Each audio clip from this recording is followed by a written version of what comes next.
Let me tell you something that might hurt at first, but it'll set you free. Nobody's coming. Not your friends, not your family, not the government, not some magical opportunity that shows up in your inbox. Nobody is coming to rescue you from your situation. That's the hard truth. But it's also the good news, because that means you don't have to wait anymore. The second you realize that your life is entirely in your hands, you stop looking around and start looking within. You stop pointing fingers and start asking better questions. That's when change begins. Because the moment you take full responsibility for your life, your thoughts, your energy, your habits, your direction, you take back your power. You stop being a victim of your circumstances and start becoming the architect of your future. See, we've been conditioned to believe that someone else is going to fix it. That someday, somehow, we'll get discovered. That if we just wait long enough, someone will reach out and change everything for us. But time doesn't reward waiting. Time rewards work, the grind, the growth. The guts to stand up every day and say, this is my life and I take full ownership of it. Because let me ask you something. Who's going to do it for you? Who's going to wake up at 5 a.m. and get to work on your dream? Who's going to push through the fear, the doubt, the exhaustion? Who's going to show up when the motivation disappears and the only thing left is your why? That's on you. Responsibility isn't about blame. It's not about saying everything bad that happened was your fault number. It's about owning your response, owning the next decision, the next move, the next version of you. You can't always control what happens to you, but you can always control how you respond. And that response, that's where your power lives. Here's the truth. You can't be free until you take full responsibility. Because as long as you're blaming someone else, you're giving them your power. You're letting them steer your ship. You're saying, I'll move when they move. Nah, that's not the mindset of a leader. That's not the mindset of a warrior. That's not the mindset of someone who's destined for greatness. You want freedom? Start by taking radical ownership. Own your past. Own your pain. Own your mistakes. Own your habits. Own your future. Because the more responsibility you take, the more control you have. And the more control you have, the more choices you can make. And the more choices you make, the more freedom you create. That's how you get unstuck. That's how you break the cycle. Not by waiting on someone else to fix it, but by looking in the mirror and deciding, I've got this. No excuses, no escape routes, no safety nets, just me and this mission. The real difference between people who succeed and people who stay stuck, it's not talent, it's not luck, it's ownership. The ones who rise are the ones who say, no matter what happens, I take responsibility for how I show up. So ask yourself, what are you still waiting for? Permission? Validation? A sign? This is your sign. The world is not going to hand it to you. You have to build it brick by brick, day by day, failure by failure. And yeah, it'll be hard, you'll fall, you'll mess up. But every time you get back up, you build a little more of the person you're becoming.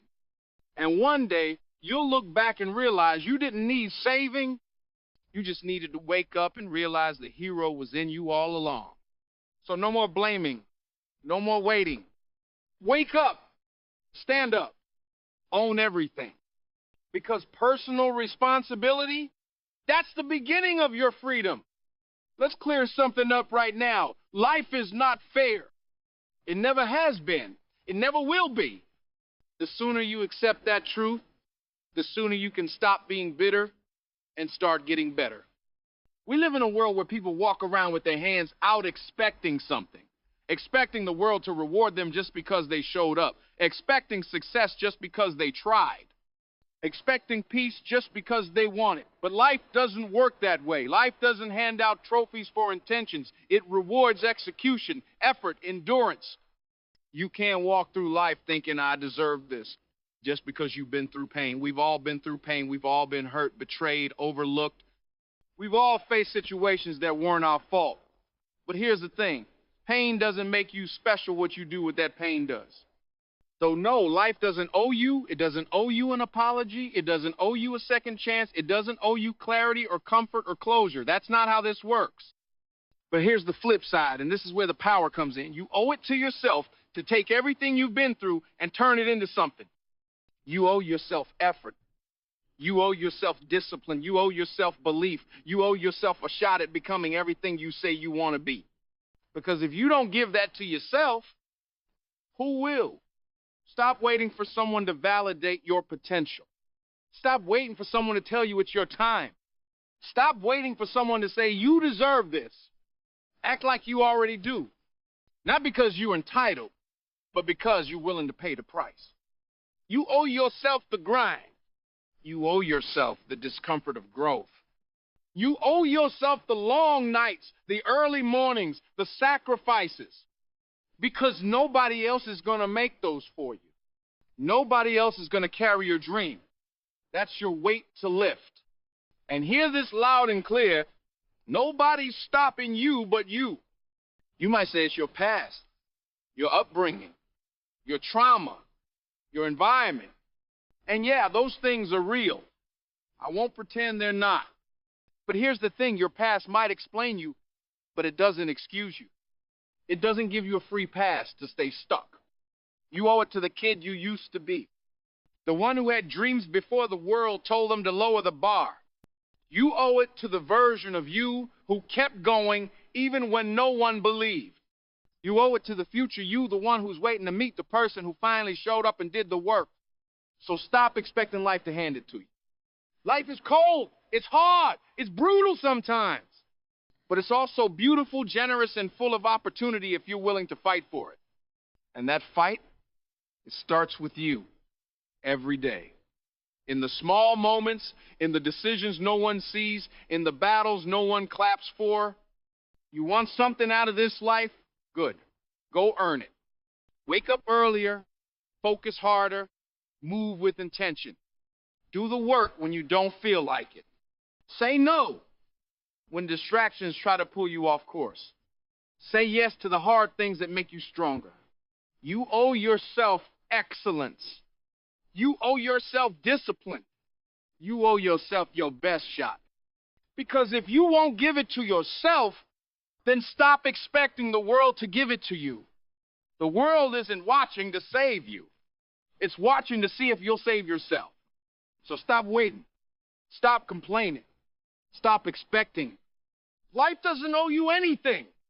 But you owe yourself everything. Let's talk about something that separates the people who get results from the ones who just talk about results. One word, discipline. See, motivation is cool, it feels good. It's the fire that lights up when you hear a powerful speech, when you see a highlight reel, when you get that new idea that makes you feel unstoppable. But here's the truth. Motivation is a spark. Discipline is the engine.